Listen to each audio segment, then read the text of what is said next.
nakasaad sa banal na kasulatan. Ang iba'y tungkol sa pagtawag sa mga mangangaral, nakakasangkapanin ng Diyos sa kanyang gawain ng pagliligtas. Mga hulang hindi direktong sinasabi o ibinibigay ang pangalang tinutukoy na nangangailangan ng masusing pagsasaliksik at patnubay ng banal na Espiritu upang ito ay maunawaan. Sa dahilang ganito, patuloy namang pinagpipiestahan ng maraming mangangaral ang pag-aangkin na sa kanila di umano natutupad ang ganito o ganoong hula sa kadahilan ng itinatadhana din ng batas ng mga tao ang kalayaan ukol sa relihiyon. Kung kaya't patuloy namang sinasamantala ng mga maraming mangangaral ang pag-aangkin ng iba't ibang hula sa Biblia at buong kapangahasang itinatanyag na dahil dito sila raw ang sugo ng Diyos. Ang iba'y umaangkin ng isang kahalalan, ang iba'y dalawa, ang iba'y 3 o 4, 5 o higit pa. Subalit, ang nakahihindig, alam ba ninyong mayroong mangangaral dito sa ating bayan na halos lahat na yata ng hula sa Biblia ay inangkin at ipinatungkol sa kanya? Magandang araw po sa pagpapatuloy po ng ating pagsusuri ng mga kakatuwa at mapangahas na pag-aangkin ng mga mangangaral ukol sa hula sa Biblia. Ay inaanyayahan po namin kayong samahan kaming muli sa gabing ito sa isa na namang birdong doktrinang tampok ngayong gabi. Ang mga aklat ni Propeta Isaias ay isa lamang sa mga aklat ng Biblia na naglalaman ng mga bagay na hula o propesiya, mga pangyayari na maaaring magaganap pa lamang sa hinaharap na panahon. Kasama na rito ang hula ukol sa pagtawag ng Diyos sa kanyang mga lingkod at sa kanyang mga ngaral. Dahil dito ang mga hulang nakasulat sa aklat ni Isaias na nakaukol sa Panginoong Hesukristo ay nakadidismayang inangkin na rin ng mga mangangaral na ito. Isa na rito ang tagapagtatag ng Iglesia ni Cristo na si Felix Manalo, na halos lahat na lamang yata ng hula ng Biblia ay ikinapit sa kanya. Inaangkin niya ang pagiging isang pastor sa aklat ni San Juan, ang anghel sa sikatan ng araw sa Apokalipsis, ang ikatlong anghel sa Apokalipsis Kapitulo 14, ang ibong mandaragit sa aklat ni Isaias, ang Elias na propeta sa aklat ni Malakias, at marami pang iba. Kasama na dito ang buong kapangahasang inaangkin na di umano'y patungkol din daw sa kanya, ang Isaias 41:13-15, ang tungkol sa uod na Jacob. Ayon sa mga tagapagsulat na ministro ni Manalo, ang tinutukoy daw sa Isaias 41:8 na tumutukoy sa lingkod ng Diyos na Jacob, na binhi ni Abraham, ay siya ring uod na Jacob, na di umano ito daw ay si Ginoong Felix Manalo. Ito'y kanilang isinulat sa isyu ng Pasugo, Agosto 1971 issue. Ayon kay Ginoong Teofilo Ramos Sr., ay pinaninindigan nilang ang uod na Jacob, yun daw ay si Manalo. Sa nasabing Pasugo ay ganito ang kanyang sinabi. Ang Jacob na sinasabi sa Isaias 41:8 hanggang 10 ay hindi tumutukoy kay Jacob na anak ni Isaac. Ang Jacob na ito'y ang lumitaw sa Pilipinas sa panahon ng digmaang pansanglibutan 1914 sa makatwid bagay si kapatid na Felix Manalo.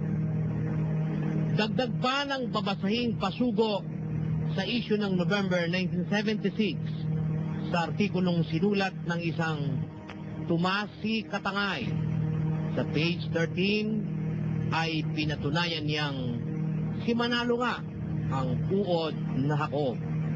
Nang sabihin niya ang ganito, we also sincerely believe that Brother Felix Manalo is the fulfillment of the prophecy concerning the worm Jacob mentioned in the book of Isaiah, chapter 41. Dagdag pa ni Ginoong Katangay na talagang si Manalo raw ito dahil siya ang pinhi ni Abraham, kaya siya ang tinatawag na Jacob.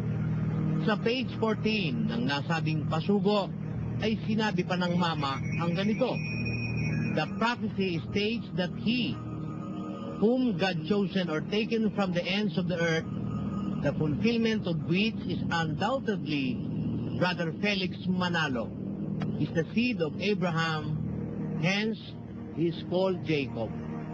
Ang pag-aangking ito ng mga tagapagturo ni Manalo na di umano siya daw ang uod na Jacob ay lalo nilang pinatutunayan sa kanila ring aklat na may pamagat na ang pagbubunyag. Sa page 172, ganito ang kanilang sinasabi: tinutulungan nga ba ng Diyos si kapatid na Manalo? Opo. Ano ang katibayan nito? Ang malalaki, magaganda at mamahaling kapilya na naitayo at ipinatatayo pa ng Iglesia ni Cristo sa iba't ibang dako ng kapuluang Pilipinas na hinahangaan din maging ng mga kalaban ng pananampalatayang ito. Ang makapangyarihang gawang ito na marahil ay hindi iniisip ng sinuman na matutupad sa Iglesia ni Cristo ay malinaw na tulong ng Diyos kay kapatid na Manalo at sa Iglesia ni Cristo. Ipinangako pa rin ng Diyos sa kanyang huling sugo: aking aalalayan ka ng kanang kamay ng aking katwiran. Natupad pa ang pangakong ito kay kapatid na Manalo? Opo. Ano ang katunayang ating masasaksihan na si kapatid na Manalo ay ina ng kanang kamay ng katwiran ng Diyos, na ang katwiran ng Diyos ay ang Ebanghelyo sa pamamagitan ng masiglang pangunguna at pagtatagumpay sa larangan ng pangangaral ng mga salita ng Diyos. Paano natin mapaniniwalaan na si kapatid na Manalo at ang Iglesia ni Cristo ang nangunguna at nagtatagumpay sa larangan ng pamamahayag ng Ebanghelyo? Natutupad daw kay Felix Manalo ang mga hulang ito, at ang katibayan di umano ay ang malalaki at magagandang kapilya na naitayo at ipinatatayo pa ng kanilang samahan. Lumilitaw na pag magaganda ang kapilya para sa Iglesia ni Cristo ay sa Diyos na, ngunit nakalimutan yata ng mga taong ito na di hamak na maganda rin ang mga kapilya ng ibang iglesia, maging protestante o katoliko man, gaya ng kapilya ng mga Mormons. Maganda rin ang Basilika sa Roma na di umano para sa Iglesia ni Manalo ay dapat itakwil dahil sila ay sa demonyo.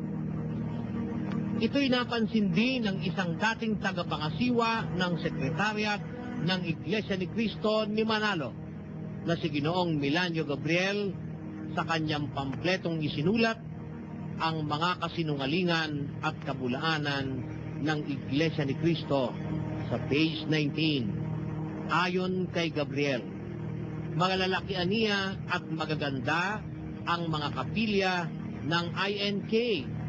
Katunayan na ito ay kinakasihan ng Diyos ayon sa INK. Bakit mas malaki ang mga templo ng mga Diyos-Diyosa ng mga Greko? Templo ni Diana, templo ni Venus at iba pa.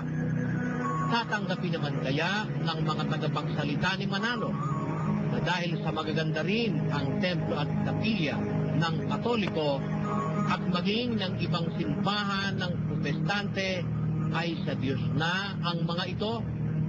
Tandaan na kanilang agad na kinundina na di umano ang Katoliko at Protestante ay sa demonyo at dapat itakwil.